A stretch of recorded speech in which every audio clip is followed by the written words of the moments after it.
আজ আমি তোমাদের সাথে শেয়ার করব আমার আলমারিটাকে কীভাবে আমি অর্গানাইজ করে রাখি। তো তোমরা অনেকেই কিন্তু আমাকে রিকোয়েস্ট করেছো, তো তার কারণেই কিন্তু আমি নিয়ে আসলাম। আর এটা আমার ভীষণই একটা পছন্দের আলমারি। তো দেখো আলমারিটার ভেতরে আছে জিনিস গোছানো, আবার কিছুটা কিন্তু অগোছালো। তো বেশি জিনিস ভরে রাখলে দেখতে একদমই ভালো লাগে না। কিভাবে আলমারিতে আমি সমস্ত জিনিসগুলো সুন্দর করে রাখি আর তার সাথে সাথে কিভাবে রাখলে পোকামাকড়ও ধরবে না, সেই সবটাই কিন্তু তোমাদেরকে দেখাবো। তো বন্ধুরা তোমরা আমার সাথেই থাকো। এই আলমারিটা অনেক শখ করে কিন্তু 1 বছর বানানো হয়েছিল আমার অ্যানিভার্সারিতে। তো তোমাদেরকে আগেই বলেছি যে এরকম অ্যানিভার্সারি বা তোমাদের জন্মদিন যেটা স্পেশাল তোমাদের কাছে মনে হবে, ছোট ছোট করে জিনিস তোমরা কিন্তু নেবে। এই দেখতে পাচ্ছ আলমারিটা আমি পুরো খালি করে দিয়েছি। তো আমার আলমারিতে তো 4টে পাল্লা, তো একটা পোর্শন হচ্ছে এই, আর এই দিকের পোর্শনটাকেও কিন্তু আমি খালি করে দিয়েছি। তবে তোমরা দেখতে পাচ্ছ যে নিচের দিকে একটা তাকে রয়েছে, ওটা আমার হাজব্যান্ডের, ওটা ধরার কিন্তু স্বাধীনতা আমার নেই, আর আমি ওটা ধরতে চাইছিও না। সে তার নিজের মতন করে রাখতেই পছন্দ করে। তো প্রথমে দেখো আমরা আলমারির ভেতরটাকে কিন্তু একটু পরিষ্কার করে নেবো, পরিষ্কার একটা কাপড় দিয়ে। যতই আলমারি বন্ধ থাকুক না কেন তোমরা দেখতে পাবে আলমারির ভেতরে কিন্তু ধুলো প্রচুর পড়ে। আর আমি কখনো আলমারির ভেতরেও কিন্তু কোনো রকম নিউজ পেপার পেতে তার উপরে রাখি না। কয়েকদিন পর পর যদি একটু নাড়া দাও তাহলে দেখবে আলমারিটা পরিষ্কার থাকবে। আর পেপার বা কিছু দিলে পরে সেটা কিন্তু যখনই তুমি কোনো কিছু নিতে যাবে মেসি হয়ে যায় কিন্তু জায়গাটা, সেই জন্য আমি দিই না। তো এটা হচ্ছে আমার শাড়ি রাখার যে কাউন্টার সেটা। তো এখানে আমি খুব বেশি শাড়ি রাখি না আলমারিতে, কারণ আমার নিচে একটা আলমারি আছে, তাছাড়া আমার কিন্তু বক্স আছে। আবার তাছাড়াও আমি খুব একটা শাড়ি পরি না, তোমরা দেখো। তো ইদানিং কিন্তু একদমই আমি শাড়ি কিনছি না, মানে খুবই কম। এবছর পুজোতে কয়েকটা কিনেছি, যাই হোক তার মধ্যে একটাও মনে হয় এখানে আমার রাখা নেই। যেগুলো আমরা ডেইলি ইউজ করি সেই যে নাইটিগুলো আমি দেখো হাতের কাছে রাখি, সবসময় তাই করবে। হাতের কাছে যে আলমারি হোক, আলনা হোক, বক্স হোক, যেটা ব্যবহার করতে সুবিধা হয় সেই ডেইলি ওয়্যারের যে জিনিসপত্র সেগুলো কিন্তু রাখবে। এই যে পাতলা ছোট ব্ল্যাঙ্কেটগুলো দেখতে পাচ্ছ, এগুলোও কিন্তু আমার ডেইলি ইউজের হয়, তো আমি হাতের কাছে রাখছি। আর এই দুটো চাদর দেখতো, সেই চাদর দুটো এখনো ব্যবহার করিনি। তাছাড়া যে ডেইলি যেগুলো আমি ব্যবহার করি তোমরা দেখতে পাও, সেই চাদরগুলোও কিন্তু আমি এরকম সামনে রেখে দিচ্ছি। আর এই পোর্শনে দেখো কয়েকটা কুর্তি আমার রাখছি। তবে আমি হয়তো কোনো ধারে কাছে গেলে যখন যেগুলো পরবো সেগুলোই কিন্তু এখানে রাখা। খুব বেশি গ্যাদারিং করে জিনিস রাখতে কিন্তু একদমই আমি পছন্দ করি না। আর তোমরাও জিনিসপত্র যতটা হালকা বা কম করে রাখবে দেখতে সুন্দর লাগবে। একদম ভরে ভরে উঁচু অবধি থাকলে দেখবে দেখতে কিন্তু একদমই সুন্দর লাগবে না। আলমারিতে যা জিনিস ছিল সেখানে কিছু আমি সাজিয়ে রাখছি। এগুলো হলো জিন্সের প্যান্ট। আর এই দেখো বন্ধুরা এখানে একটা খুব সুন্দর জিনিস দেখো, মেয়ের যে শাড়ি কয়েকটা আছে, খুব বেশি তো মেয়ের নেই, সেই শাড়িগুলো এইরকম আমি তোমাদেরকে দেখিয়েছিলাম যে আমি পর্দা রাখি, এইগুলো কিনেছিলাম অনলাইন থেকে খুব সস্তায়। তো একটার মধ্যে দেখো এভাবে ঢুকিয়ে দিয়েছি, দিয়ে এইভাবে দেখো নিচের পোর্শনে আমি রেখে দিচ্ছি। আর এটার মধ্যে দেখো আমি রেখেছি আমার অনেকগুলো ব্লাউজ। তবে এখন ব্লাউজ জানো তো সমস্তই টাইট হয়ে গেছে।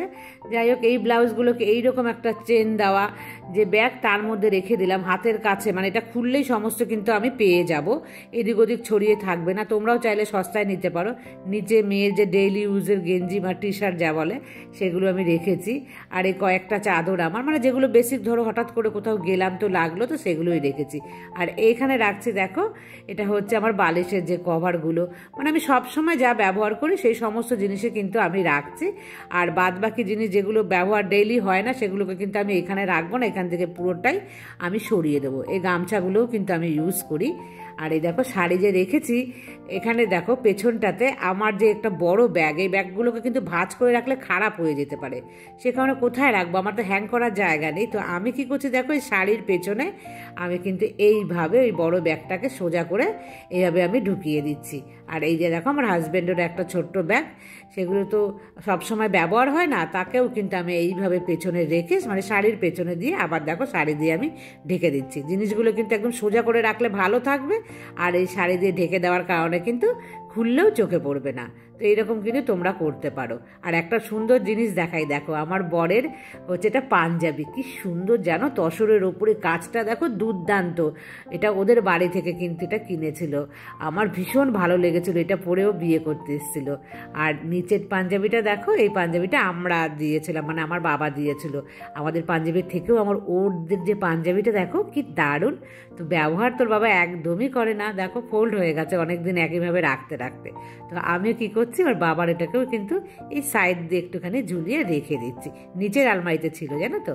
তারপর বন্ধুরা এরকম একটা করতে পারো, দেখো এটা কিন্তু সেভিং ব্যাগ, আমার হাজব্যান্ড সেভিং ব্যাগে মানে কোনো কিছু রাখে না, তো সেই কারণে দেখো আমি কি করছি, এর ভেতরে দেখো চেন দেওয়া আছে অনেক রকম, রেগুলার বেসিকের যে প্যান্টি ব্রা থাকে না, এটার মধ্যে কিন্তু অনেকটা জায়গা আছে। তো সেইগুলোকে কিন্তু ধুয়ে তারপরে শুকিয়ে নিয়ে কিন্তু ভাঁজ করে রেখে দেবে, দেখবে এদিক ওদিক রাখলে কি হয়, নোংরা ধুলোবালি রাখতে পারে, আর এগুলো তো ভীষণ হাইজেনিক থাকা দরকার। তো তোমরা চাইলে অনলাইন থেকে খুব সস্তায় কিন্তু এইরকম একটা সেভিং ব্যাগকেও ব্যবহার করতে পারো, বা এমনি ব্যাগও পাওয়া যায়, সেগুলো নিয়ে ব্যবহার করতে পারো। অনেকগুলো পকেট টকেট কিন্তু দেওয়া আছে এটার মধ্যে, মানে আরও অনেক জিনিস আনবে, যেহেতু আমি একা থাকি আমার অল্প জিনিস, তো এইভাবে কিন্তু আমি ব্রা প্যান্টি সমস্ত কিছু রেখে দিই। আর এইরকম একটা ট্রের মধ্যে দেখো সক্স, এই সক্সগুলো তো সবসময় ব্যবহার হয় না, এই যে এখন আমাদের শীতকাল মানে ঠান্ডাটা যখনই বেশি পড়বে তখনই তো লাগবে, তো সক্সগুলো কিন্তু দেখো এইভাবে আমি একটা ট্রের মধ্যে করে রেখে দিলে খুঁজতে হয় না এদিক ওদিক। তো আমি এইভাবেই কিন্তু কয়েকটা ছোটোখাটো ট্রে কিনে নেবে, তাহলে কিন্তু অর্গানাইজ থাকবে জিনিসগুলো, হেজি হয়ে যাবে না। আর এইরকম একটা বাস্কেট দেখো, এ আমার অনেক আগের বাস্কেট, কিন্তু এর মধ্যে আমি দরকারি, তোমরা চাইলে সুতো থেকে শুরু করে সমস্ত ছোটোখাটো জিনিসগুলো যেগুলো হারিয়ে যায় না, সেগুলো এরকম একটা মানে বক্সের ভেতরে ঢুকিয়ে রাখবে। আর এই যে দেখতে পাচ্ছ আমার বেল্টটা, আমি তো বেল্ট খুব একটা পরি না, এখন শীতকাল আসছে সামনে, তো তখন কিন্তু জিন্সের প্যান্ট পরলে আমার লাগবে। আর রুমাল কয়েকটা, মানে এই যে প্রয়োজনীয় ছোট্টখাটো জিনিস কোথায় রাখবো, তো সেগুলোকে কিন্তু এইভাবে একটা বক্সের মধ্যে ভরে বা একটা ট্রের মধ্যে ভরে রাখতে পারো। আর ভালো রাখার জন্য বন্ধুরা সবসময় তো আমরা জানি ন্যাপথলিন ভীষণই ভালো। তো প্রত্যেক বাড়ি যখন আলমারি তোমরা গোছাবে, যদি ন্যাপথলিন শেষ হয়ে যায়, আমার ন্যাপথলিনগুলো কিন্তু শেষ হয়ে গেছিলো, মানে একদম কুদি কুদি হয়ে গেছিলো। তো দেখো এইভাবে নিয়ে বেশ এক মুঠো তোমরা কিন্তু এভাবে দিয়ে দেবে প্রত্যেকটা বক্সের ভেতরে ভেতরে, মানে যতগুলো খোপ আছে তার মধ্যে। আর ন্যাপথলিন দেওয়ার সময় একটা জিনিস মাথার মধ্যে রাখবে, কিন্তু নতুন যে জামা কাপড় তার মধ্যে কিন্তু কখনোই টাচ করে রাখবে না, কারণ ন্যাপথলিন যদি ভেজাল হয়, আমার এটা পুরনো বলে আমি রাখলাম, কিন্তু নতুন জামা কাপড় তার মধ্যে রাখবে না, দাগ ফেলে দেয় কিন্তু ন্যাপথলিন। তো এরকম পেছনে সাইড করে কোনো একটা কর্নারে তোমরা দিয়ে রাখবে, বা কোনো বাটির মধ্যেও তোমরা দিয়ে রাখতে পারো।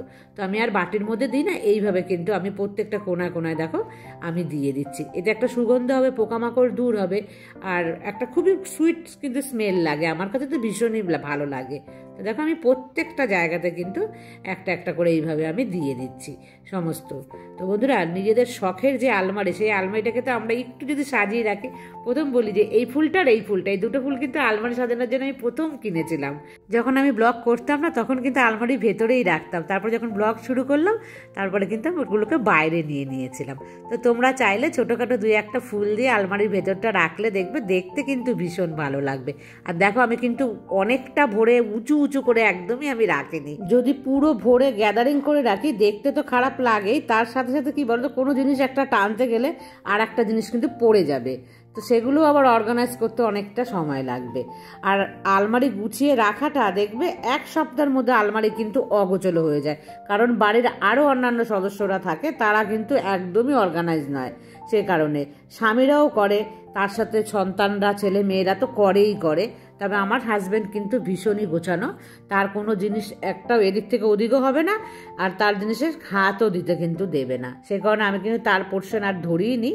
আর যারা যারা আমার শাড়ি কালেকশন দেখতে চাও তারা কিন্তু একটু পাস্টে গিয়ে মানে স্ক্রল করে একটু নিচের দিকে নামলেই দেখবে কয়েক মাস আগেই কিন্তু আমি আমার শাড়ি কালেকশন দিয়েছি। আর এখানে একটা আছে আমার ড্রয়ার বিশাল বড়, সেটা তোমাদের সাথে আমি শেয়ার করলাম না। আর আমি কেন, আমার মতন প্রত্যেকটা বাঙালি ঘরে তাদের আলমারি যখন খোলা হবে না, সেই আলমারি খুললেই জামাকাপড় দেখবে একদম মানে যেন মুখে চোখে চলে আসে, এরকম অবস্থা কিন্তু আমাদের থাকেই থাকে। তো বন্ধুরা সেই অবস্থা থেকে কিন্তু মাঝে মাঝে একটু নাড়া দিয়ে পরিষ্কার করে এইভাবে নেবে, তাহলে দেখতে কিন্তু সুন্দর লাগবে। আমি আমার আলমারিটাকে কিভাবে গুছিয়ে রাখি সেটা তোমরা দেখলে। আজ হচ্ছে 1 ডিসেম্বর, আজ তুলির বড় ছেলে সরোজ, ওর হচ্ছে আজকে হ্যাপি বার্থডে। তো আজ আমি সরোজকে জানাচ্ছি আমার তরফ থেকে শুভ জন্মদিন। সরোজ, তুমি ভীষণ ভালো কাটাও আজকের দিনটা, খুব আনন্দ করো, খুব বড় হও, ভালো মানুষ হও, তোমার মনের যত স্বপ্ন ইচ্ছে সমস্ত যেন পূর্ণ হোক। আমার 2 হাত ভরে তোমার জন্য আশীর্বাদ রইল। আর মাকে খুব ভালো রেখো। আর তোমার ভাই আছে একটা, সে পুচকু ভাইটাকেও আমার অনেক অনেক ভালোবাসা। তো বন্ধুরা আমি তোমাদের সবার নাম নিতে পারছি না ব্লগে, প্রত্যেকদিন তো নেওয়া সম্ভব হচ্ছে না, তো ভাবলাম এখন আমি কয়েকজনের নাম তোমাদের নিই। তো তোমরা আমার সাথেই থাকো, আশা করি ভালোই লাগবে। প্রথমেই বলি জুহি। জুহি হচ্ছে বাংলাদেশ থেকে। ও লিখেছে আপনার কথার প্রেমে পড়ে গেলাম, বাংলাদেশ থেকে আপনার ভিডিও দেখি। আর জুহির বয়স হচ্ছে 21 বছর। ও লিখেছে যখনই সংসারের কাজ থেকে একটু সময় পাই তখনই আপনার ভিডিও দেখি, খুব ভালো লাগে আপনার ভিডিও। তো জুহিকে আমার অনেক অনেক ভালোবাসা, অনেক আদর। জুহি 21 বছর মাত্র আমার মেয়ের থেকে 1 বছরের বড়, ও আমার সন্তানের মতো। তো এরকম সুন্দর কমেন্টস করে আমার পাশে থেকো, ভীষণ ভীষণ ভালো লাগছে। আর বাংলাদেশ থেকে আমার কিন্তু অনেক আমার মেয়ের বয়সী বা আমার বোনরা আমাকে কিন্তু খুব সুন্দর কমেন্টস করছো। তোমাদের সবাইকে অনেক ভালোবাসা। আর তারপরে বলছি সুদীপ্তা বিশ্বাস, সে লিখেছে সত্যি তোমার কাছ থেকে অনেক কিছু শিখতে পারি, তুমি কত সুন্দর ঘরের কাজগুলো গুছিয়ে করো, তুমি যে ভিডিওতে সবার নাম নিয়ে বলো এটা আমার খুব ভালো লাগে। তো সুদীপাকে আমার অনেক ভালোবাসা এত সুন্দর কমেন্টস করার জন্য। আর তোমাদের আমার ভিডিও ভালো লাগে, সত্যি এটা যেন আমাকে অনেক কিছু পাওয়ায়, যে আমি অনেক কিছু পেয়েছি তোমাদের কাছ থেকে। এই ভালোবাসা পাওয়াটা আমার জীবনে কিন্তু অনেক বড় অ্যাচিভ। তো তোমরা আমার সাথেই থেকো। আর সুদীপা তুমি আমাকে খুব সুন্দর কমেন্টস করো আর আমার ভিডিও দেখো। আর একজন আমাকে কমেন্টস করেছে মিঠু রানী পোদ্দার কুন্ডু। সে এত সুন্দর একটা কমেন্টস লিখেছে যে আপনার কাজ দেখে মুগ্ধ হওয়া তো স্বাভাবিক, কিন্তু আপনার ভিডিওর শেষে মনে হয় আরো যদি একটু চলতো। এত আকর্ষণীয়, এত মনোমুগ্ধকর উপস্থাপনা খুব কম দেখা যায়। আপনি সত্যি প্রতিটি কন্টেন্ট নিজের শেয়ারটা নয়, নিজের শেয়ার ওপরেও যদি কিছু থাকে সেটা দেন। তো এত সুন্দর, ভাবতে পারছো লেখা, তার মানসিকতাও তার এত সুন্দর না। তো মিঠু রানী আমার নামেই নাম। তো তোমাকে আমার অনেক ভালোবাসা। আমি জানি না তুমি আমার থেকে ছোট কিংবা বড়, যাই হোক আমি তোমাকে ছোট বোনের মতনই বললাম। তো তোমার কমেন্টস পেয়ে ভীষণ ভীষণ খুশি হয়েছে। আর এরকম কমেন্টস করো, আমার ভিডিও দেখো, আমার পাশে থেকো। সোমা দাস লিখেছে যে আমি কড়াই পরিষ্কার করার যে টেকনিকটা তোমাদের বলেছিলাম না, তো ওটা কিন্তু অ্যাপ্লাই করেছে এবং ওটাতে কাজও হয়েছে। তো সোমা দেখলে যে খুব সহজ ভাবে করা যায়, সহজ বলতে কি গায়ের প্রেসারটা একটু কম দিলেই কিন্তু পরিষ্কার হয়ে যায়, তাই না? খুব বেশি কিন্তু দিতে হয় না। তো সোমাকে অনেক ভালোবাসা। আর ওদিক থেকে জানো তো চন্দ্রানী নামটা বলতে গিয়ে আমি ভুলে চন্দ্রানীকে চন্দা বলে দিয়েছিলাম নাকি ব্লগে। তো যাই হোক চন্দ্রানী, আমি তো ভুল করে বলেছি, তুমি বুঝতে পেরেছো। তো তোমাকে আমার অনেক ভালোবাসা, তোমার মিষ্টি কমেন্টস কিন্তু আমার ভীষণ ভালো লাগে।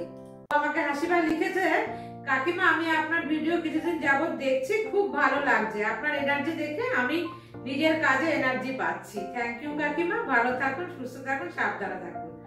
তো হাসিবাকে আমার অনেক ভালোবাসা, ও এত সুন্দর একটা কমেন্টস করেছে। তো তোমাদের এই ধরনের কমেন্টস কিন্তু আমাকে অনেক বেশি অনুপ্রেরণা দেয়। আর আমি এই যে ভিডিওগুলো বানাতে পারি না, এগুলো কিন্তু খুব এনার্জি পেয়ে যাই তোমাদের কাছ থেকে। তাজবি জাহান তুবা, মনে নামটা ঠিক বললাম কিনা বলো। তো সে আমাকে লিখেছে আন্টি আমার বয়স 17, আমার বিয়ে হয়ে গেছে, আমি বাংলাদেশ থেকে আপনার ভিডিও দেখে খুব ভালো লাগে। তো তোমাকে আমার অনেক ভালোবাসা আর অনেক কাদর, কারণ তুমি এত ছোট্ট একটা বেবি, যে আমার মেয়ের থেকেও তুমি ছোট। তো খুব মন দিয়ে সংসার করো।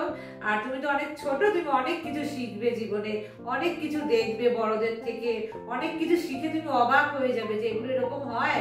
এই সংসার জীবন কিন্তু অনেক কঠিন, তোমাকে আস্তে আস্তে অনেক কিছু শেখাবে আর তুমি অনেক কিছু শিখতে পারবে, অনেক ম্যাচিওর হয়ে যাবে দেখবে 2-4 বছরের মধ্যেই। তো ভালো থেকো তুমি। এরকম তিথি আমাকে নতুন নতুন এত সুন্দর কমেন্টস করছে, ভীষণ ভালো লাগছে। আর তিথির বাড়ি হচ্ছে আমাদের বাড়ির কিন্তু খুবই কাছে। তো তিথি একবার বলেছে আমার কাছে আসবেও দেখা করতে ওর মেয়েকে নিয়ে। ওর ছোট্ট মেয়েটার নাম হচ্ছে মিঠি, আমার মেয়ের নাম। তো অপেক্ষায় থাকলাম, তুমি কবে আসো তিথি, দেখা যাক। তো আসলে কিন্তু আমার বন্ধু সবাইকে শেয়ার করবো ওর সাথে তোমাদেরকে। আর তারপরে আছে প্রেমা, বাংলাদেশ থেকে আরেকজন আছে প্রেমা, ও আমাকে দেখে ভিডিও। তো প্রেমা তুমি অনেক ভালো থেকো, ভালোবাসা রইলো আমার তরফ থেকে। আর মিষ্টি মিষ্টি কমেন্টস করো। ওদিকে তো শাওন আমাকে মাঝে মাঝেই কমেন্টস করে যে ওর ভাই ওর বোনের বিয়ে হয়নি, তো ওই বিয়ে নিয়ে কিছু একটা সমস্যা চলছে। তো শাওন দেখো, একটা কিছু সমস্যা চলে, অনেক সময় রাশি লগ্নেরও কিছু একটা পের চলে, তো সেই কারণেও কিন্তু হতে পারে, তবে আমি জানি না আসল কারণটা কি। তুমি অত চিন্তা করো না, ঠিক হবে। যখন একদম বিয়ের বয়স বা সময় যাকে বলে যে সময়টা আসবে, অবশ্যই হবে। কিছু হয়তো কারণে রাশি লগ্নের জন্য হয়তো হচ্ছে না। আর শ্রাবণও আমাকে কিন্তু অনেক আগে থেকে কমেন্টস করে, তবে মাঝে মাঝে শ্রাবণ তুমি কমেন্টস করো, তুমি কিন্তু রেগুলার করতে পারো আমাকে কমেন্টস। ভালো থেকো শ্রাবণ। আর হাবিবা, ওর তো বেবি হয়েছে, ওর ছেলে হয়েছে, ও খুব খুশি। ও নার্সিং হোম থেকে কিন্তু আমাকে কমেন্টস করেছিল, তবে এখন হয়তো বাড়িতে এসে একটুখানি ব্যস্ত আছে, ও করতে পারছে না। তো হাবিবা, তুমি খুব ভালো থাকো, সুস্থ হয়ে যাও তাড়াতাড়ি, তারপরে কিন্তু আমাকে কমেন্টস করো। তোমার মিষ্টি মিষ্টি কমেন্টস এর জন্য কিন্তু আমি অপেক্ষা করছি। একটা নাম হচ্ছে কি শ্যাদা শ্যামলী, মনে হয় এই নামটা আমি ঠিকঠাক উচ্চারণ করলাম কিনা। ও আমায় লিখেছে, কাকুমনি খারাপ কথা শুনলে আমারও বুক কেঁপে ওঠে, কয়েকদিন মাথা ঘুরে খুব যন্ত্রণা দেয়। আর ভালো করেছো মার্জিত ভাষায় প্রতিবাদ করে, তুমি সুস্থ থেকো। বাংলাদেশ কুমিল্লা থেকে বলছে ও। তো তোমাকেও আমার অনেক ভালোবাসা, আর তোমার সাথে সেম আমার মিলে গেছে। আর আমি যেদিন বলেছিলাম না আমাকে একজন বাজে কমেন্টস করেছিল, তারপরে যে ব্লগটা দিয়েছিলাম, ও কিন্তু সেই ব্লগটা দেখে আমাকে কমেন্টস করেছিল। তো তুমি ভালো থেকো, আর আমাকে মিষ্টি মিষ্টি কমেন্টস করো, আর আমার ভিডিও দেখো। আর বন্ধুরা, তোমাদের সবার কাছে রিকোয়েস্ট, যারা আমাকে খুব ভালোবেসে কমেন্টস করছো, লিখছো, তারা কিন্তু একটা লাইক দিও। তোমরা দেখো আমার লাইকের কি অবস্থা, আমার নিজেরই ভীষণ খারাপ লাগে। একটু বন্ধু আছো, তার মধ্যে করুণা, তার মধ্যে আছে ঝর্ণা দ্বারা ব্লগসের ঝর্ণা। তো ভীষণ ভীষণ কিন্তু তোমাদের দুজনাকে আমি ভালোবাসি, এবং তোমাদের দুজনাকে কিন্তু আমি আমি আমার যতটুকুনি জানি আমি সেইটুখানি কিন্তু তোমাদের সাথে শেয়ার করার চেষ্টা করি। তোমরাও ভীষণ ভালো থেকো, আর তোমরাও আমাকে অনেক ভালোবাসা দাও, আমার ভীষণ ভালো লাগে। ওইটা হচ্ছে রূপালী, তারপরে ধানবাদ থেকে দেখে আমাকে হচ্ছে চন্দা, সুনন্দা, অনুপমা, শাশ্বতী, চন্দনা, পাপিয়া, তারপরে আছে হচ্ছে মিতালি। তো এরা সবাই কিন্তু আমার অনেক ভালোবাসার, এরা প্রত্যেক দিন আমাকে কমেন্টস করে। ধরো আজকে যদি ভুলেও যায়, ওরা কিন্তু কাল গিয়ে আমার ভিডিওটা দেখে তারপরে করে। তো ভীষণ কিন্তু তোমরা আমার সবাই ভালোবাসার।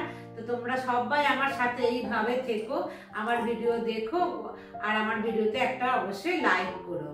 একজন ভালো আমাকে কমেন্টস করেছে, ও আসাম থেকেই দেখে, ওর নাম হচ্ছে দীপা। ও নাকি আমাকে নিয়ে স্বপ্ন দেখেছে।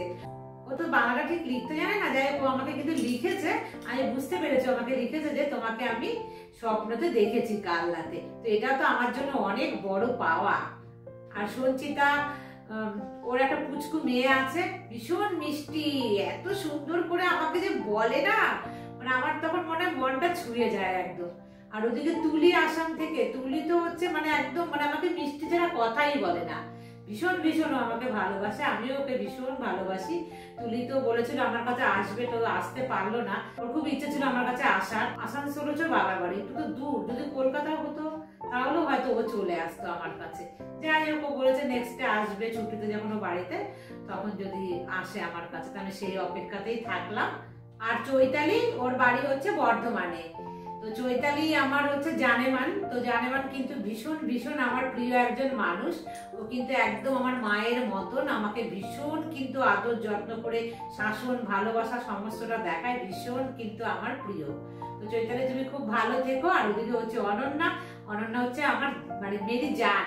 তো ও আমাকে এত ভালোবাসে, ও এত সুন্দর সুন্দর কমেন্টস করতো। মাঝখানে মা অসুস্থ থাকাতে ও কিন্তু আমার সাথে প্রায় 1.5-2 মাস হয়ে গেছে কথা হয়নি ওর সাথে। তো মনটা ভীষণ খারাপ ছিল আমার। যাই হোক, অনন্যা আবার আগের জায়গায় এসছে, ওর কাছে হাতে মোবাইল চলে এসে, তো আমাকে কিন্তু আবার কমেন্টস করছে। তো ভীষণ ভালো লাগছে এটা আমার কাছে।